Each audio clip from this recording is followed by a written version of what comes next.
Municipio de Ajalbir, Madrid. Es 20 de abril de 1997. Unos vecinos que salen a dar un paseo encuentran el cuerpo de una joven en la cuneta de la carretera. Está boca abajo, perfectamente vestido y tiene 19 puñaladas. El baúl de mis gatos. Siéntate a escuchar y disfruta.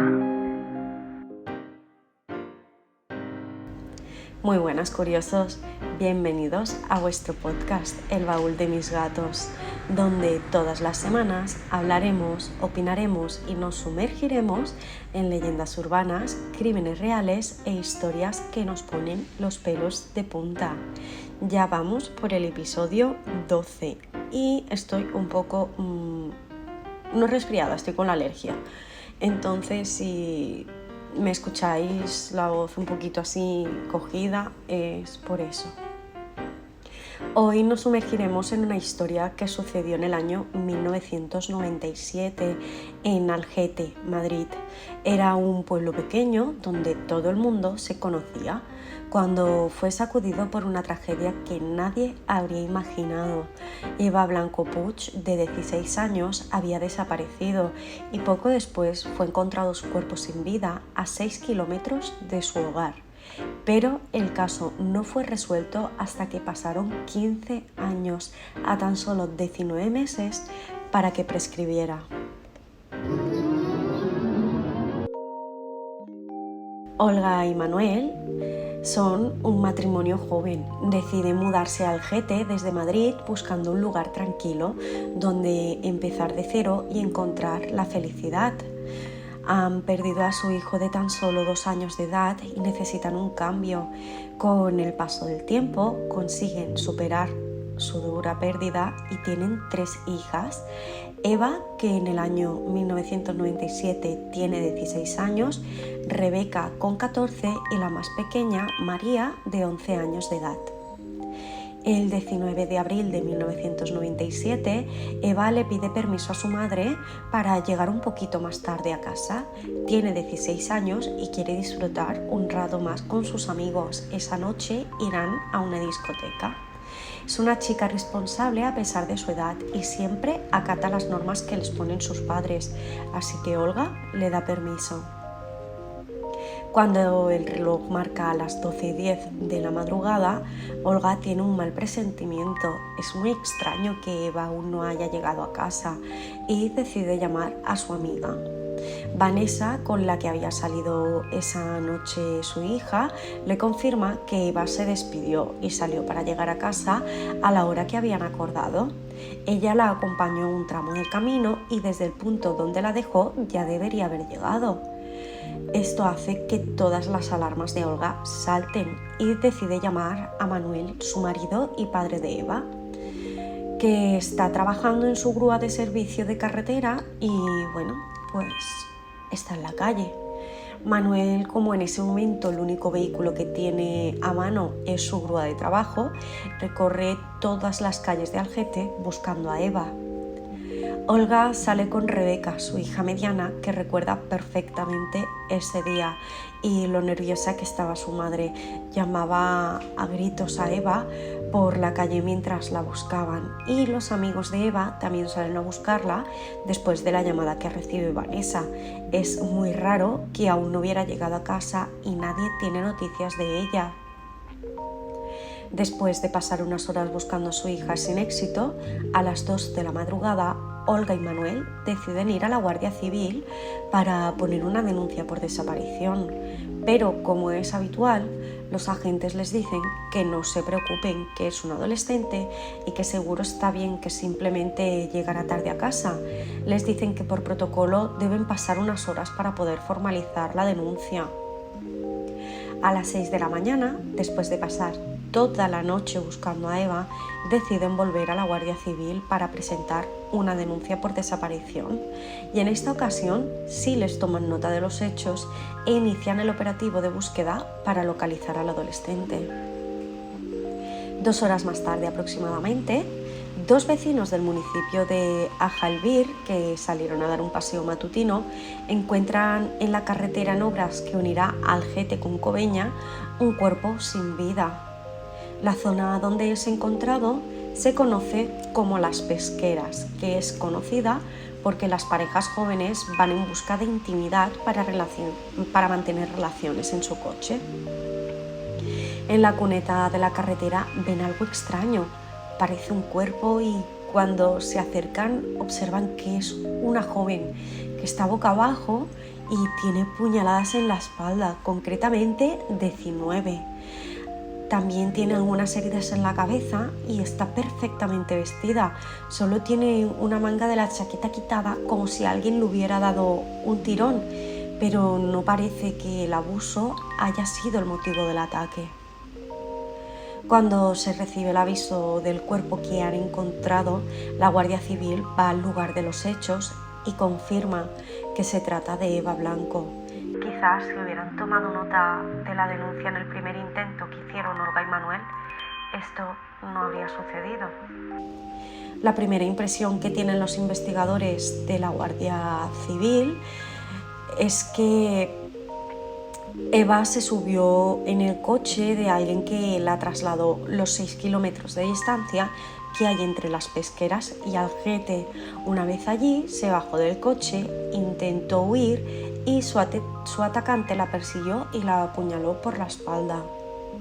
Durante la noche anterior había llovido muchísimo y eso dificultaba que los investigadores encuentren pruebas para iniciar la investigación.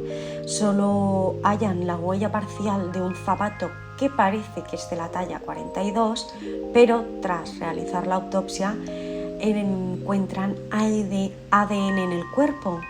El asesino dejó esperma en el cuerpo y en la ropa de la joven. ¿Mantuvieron relaciones?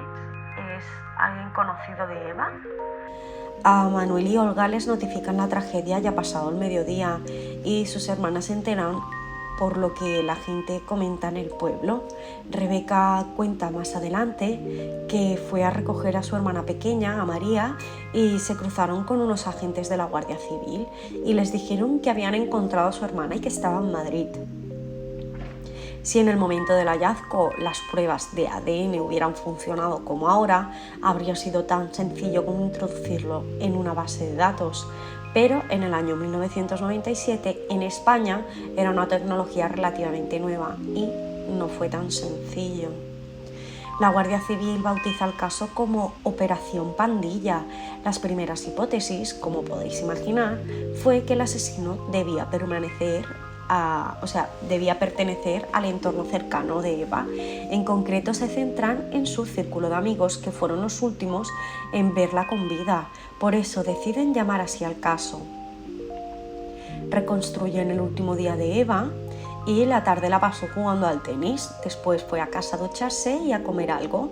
Luego se fue con sus amigos y llegaron pues a un pub. Salieron un rato, tomaron unas copas, bailaron y antes de las 12 pasaron por unas pistas a tomar un calimocho. El calimocho es una mezcla de vino tinto y Coca-Cola, algo muy común cuando eres joven y no tienes dinero. Sobre las 11:45 de la noche, Eva se despidió de sus amigos y Vanessa la acompañó un tramo del camino hasta que faltaban más o menos unos 500 metros para llegar a su casa y Vanessa pues se regresó con el resto de la pandilla para seguir bebiendo un rato más. Vanessa dice que por el camino no se cruzaron a nadie, que estaban solas, por lo menos hasta que la dejó, y volvió con el resto de sus amigos. En el pueblo dicen que vieron un coche azul rondar donde había dos chicos. Uno era rubio y le habían gritado pues cosas poco educadas a una chica que salió corriendo para refugiarse. Eso sucedió alrededor de las 12 de la noche. ¿Podrían ser los atacantes de Eva? Cuando realizan la autopsia y analizan el ataque, determinan que las puñaladas que recibió fueron con una navaja tipo suiza, pequeña, unos 8 centímetros de largo por 1 de ancho. Recibió 19 puñaladas, la mayoría agrupadas en la espalda. lo que dejaba ver un crimen pasional. Tiene heridas en órganos vitales que le han tocado los pulmones y el hígado. Creen que cuando recibió la primera herida estaba aún sentada en el coche y está en el costado izquierdo a la altura de la cadera. Tiene una puñalada y eso debió ser lo que hizo que se bajara del coche e intentara huir. Se concluye que murió desangrada y que debió ser entre las 3 y las 4 de la madrugada. Todo el círculo de Eva concluye que ella nunca se habría subido en el coche de un desconocido y que debía ser alguien en quien ella confiara. Tampoco tenía signos de lucha o defensivas en su cuerpo, por lo que se confirma que debe ser alguien a quien ella conocía. Y más teniendo en cuenta que la autopsia determinó que no había sufrido abusos a pesar del esperma hallado en su interior y en la ropa íntima, por lo que fueron relaciones consentidas justo en el momento antes del ataque. Y ella se vistió, se puso su pantalón, la camisa, la ropa interior también la tenía puesta, lo único que había fuera del lugar era la manga de la chaqueta, que la tenía quitada. Además se encontró en la boca una fibra de tejido rojo que, tras analizarla, se concluyó que era de la tapicería de un coche, pero esa pista no llevó más lejos.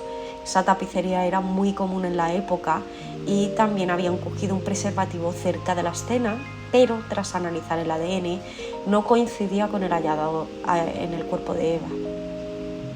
Investigan a todos sus amigos y también a 2 chicos, Sebas y Miguel, los cuales estaban prendados de ella. Con Sebas había tenido un rollito y Miguel había sido su novio o era su novio en ese momento. No me ha quedado claro.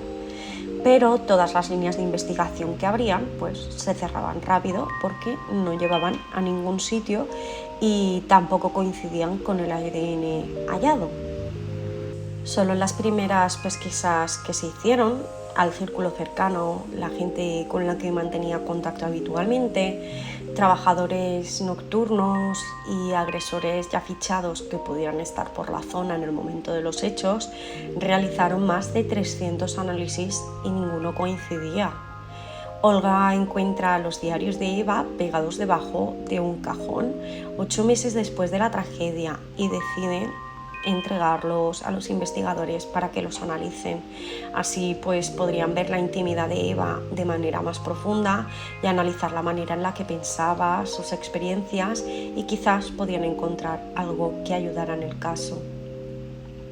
Les llama la atención que, además de las típicas experiencias de un adolescente de 16 años, había unos dibujos y apuntes extraños que apuntaban a que estaba empezando a tener una ideología neonazi, con quien estaba manteniendo contacto para que le implantaran esas ideas. Y además repetía continuamente una serie numérica 343110. Era un nombre en clave, se estaba viendo con alguien.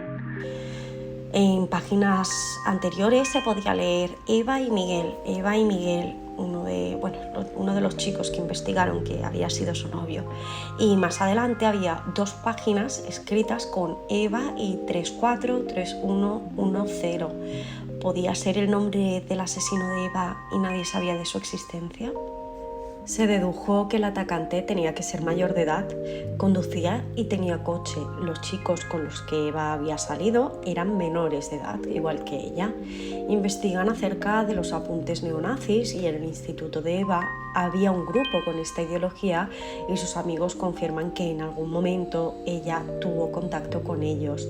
Se investiga ese grupo, pero los descartan rápidamente. No hay nada que apunte a que puedan ser alguno el culpable, pero siguen sin tener pistas de a qué hace referencia la numeración que repetía una y otra vez. Más adelante, algunos investigadores sacarán algunas teorías acerca de esto, pero el caso se queda totalmente estancado. En el año 1999, 2 años después, el caso sigue sin resolverse. Y todos los vecinos siguen pensando que el asesino es alguno de ellos y las sospechas solo aumentan la tensión que se respira en Algete.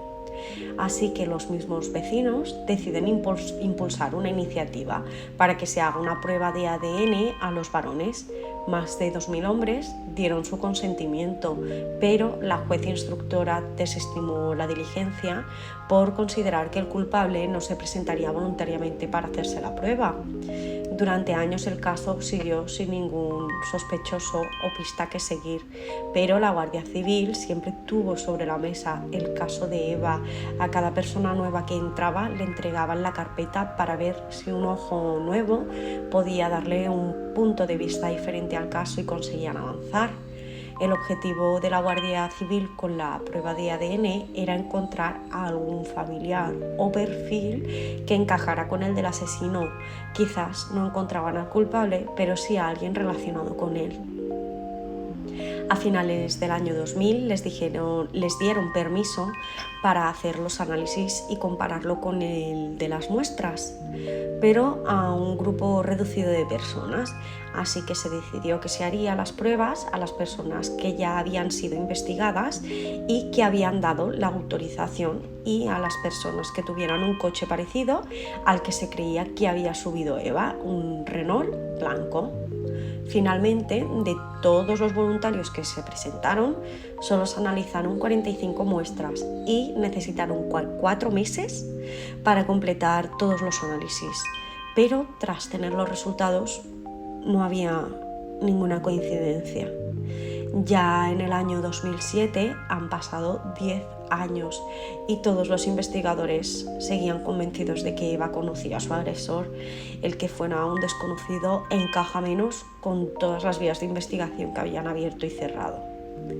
Según el periódico El Mundo, en 2013 hubo un cambio de jueza y esta permitió que los controles de alcoholemia de la Guardia Civil, con una orden judicial, se utilizara esto para realizar pruebas de ADN aleatorias y cotejarlas con las del asesino, pero tampoco hubo ningún resultado. Ese mismo año, en el programa de equipo de investigación, tratan el caso de Eva y también profundizan en el tema de la numeración. El 343110 se cree que es una O, no un 0, por lo que ahora hablaríamos de 34311O. Este programa también hace que la Guardia Civil empiece a recibir llamadas por el caso, y una en concreto capta su atención. Una azafata les dice que la mañana del 20 de abril de 1997 iba en un microbús haciendo un trayecto del aeropuerto a su casa, y recuerda que en la zona donde encontraron el cuerpo de Eva vio un hombre que le puso los vellos de punta. Eran las 8 de la mañana y se subió a un Renault 18 de color blanco. La Guardia Civil ya había seguido varias investigaciones porque testigos de la zona habían visto un Renault 18 y otros decían que era un Renault 11. Parece que era una pista fiable, ya que esa información no había trascendido.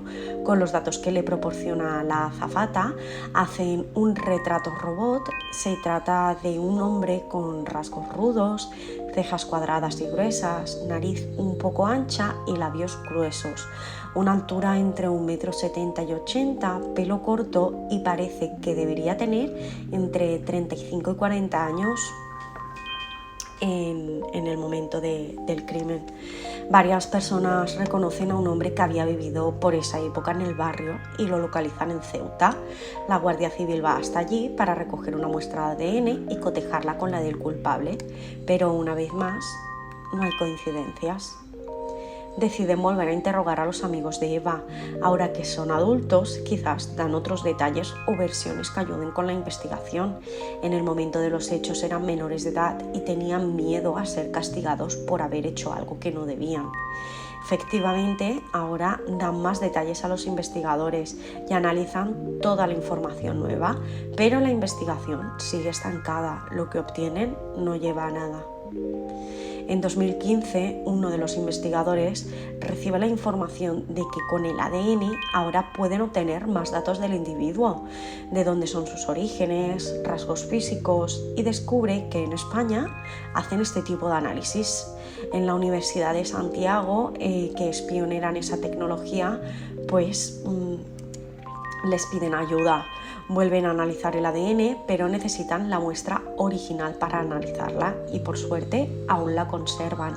El nuevo perfil genético desvela que pertenece a un hombre nacido en el norte de África, pero esto cambiaba totalmente la dirección de la investigación.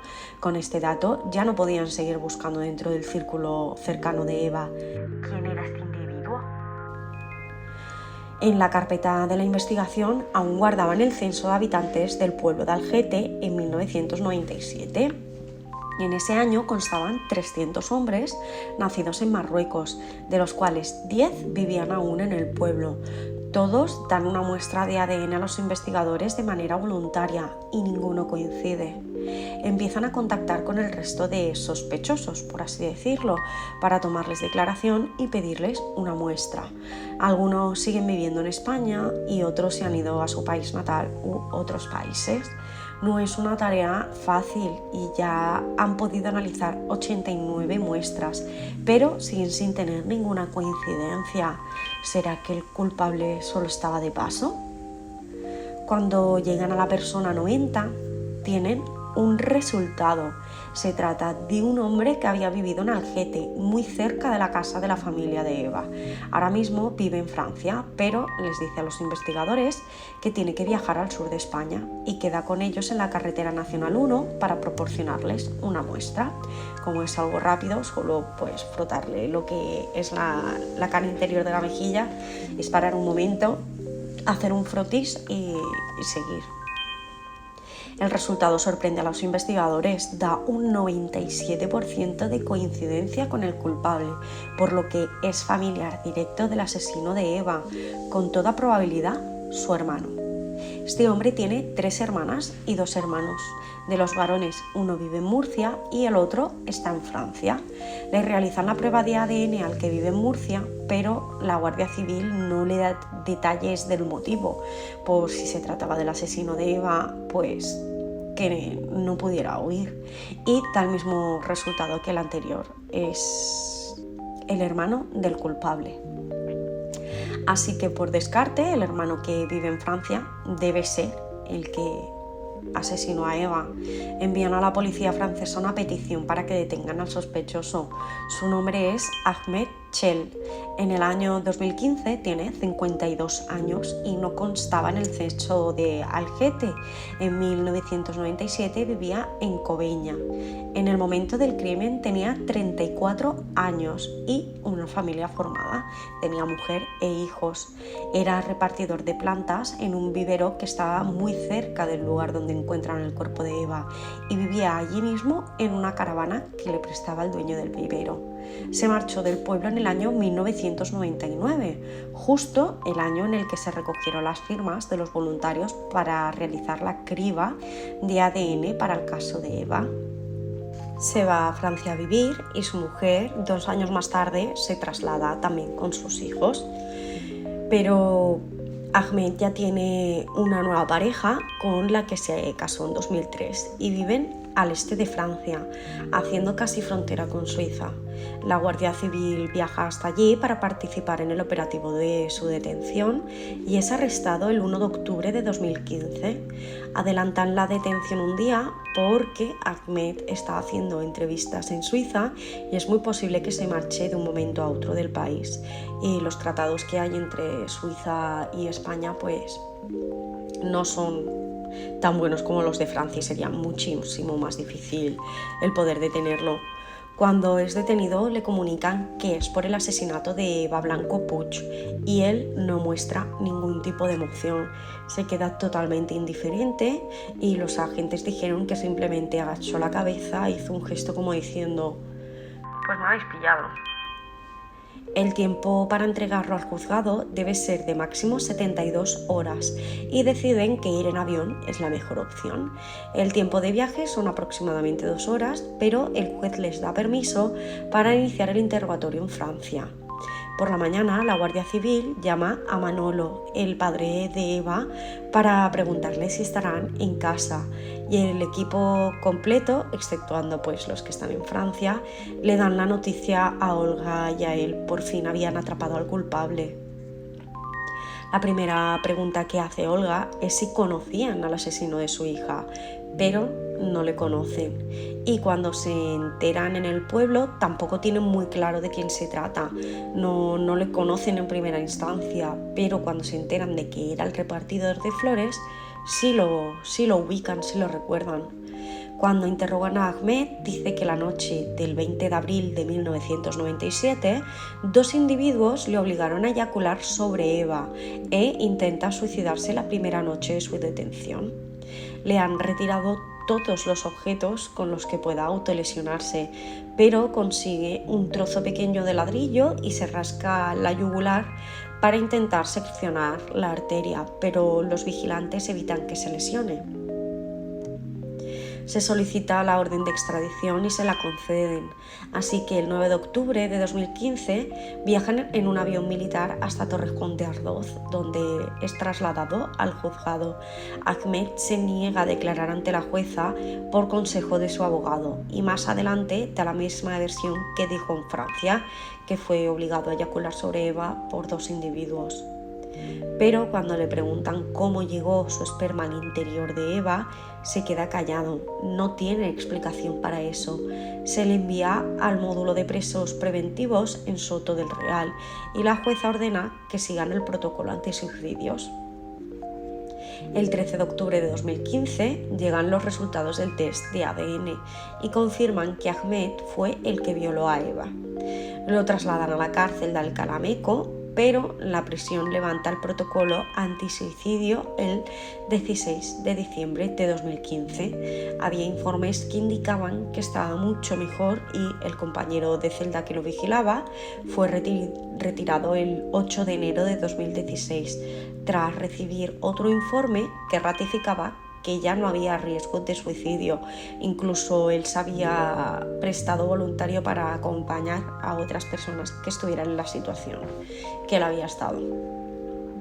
El 29 de enero de 2016, la juez notifica la conclusión de la instrucción y la apertura del juicio oral, pero esa misma mañana a primera hora habían encontrado a Ahmed Chel sin vida en su celda. Se había ahorcado con los cordones de su zapato. El protocolo antisuicidio se había aplicado por orden de la jueza y la cárcel lo retiró sin consultar con el juzgado primero, así que se ordenó una investigación, pero no he encontrado detalles de ello, de cuál fue el resultado.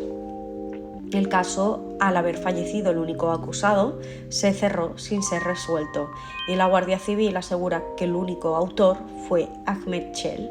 Su primera esposa, que se llama Encarnación, dijo que él no lo hizo solo y que estaba buscando la manera de suicidarse, que el mismo Ahmed se lo había dicho. En una entrevista posterior, Encarnación explicó que cuando Ahmed bebía alcohol era violento, pero que nunca lo había sido con ella o con los niños, y que la noche del suceso no recordaba que llegara tarde o sucio, que sí creía que fue él, porque las pruebas eran evidentes, pero que no lo había hecho solo.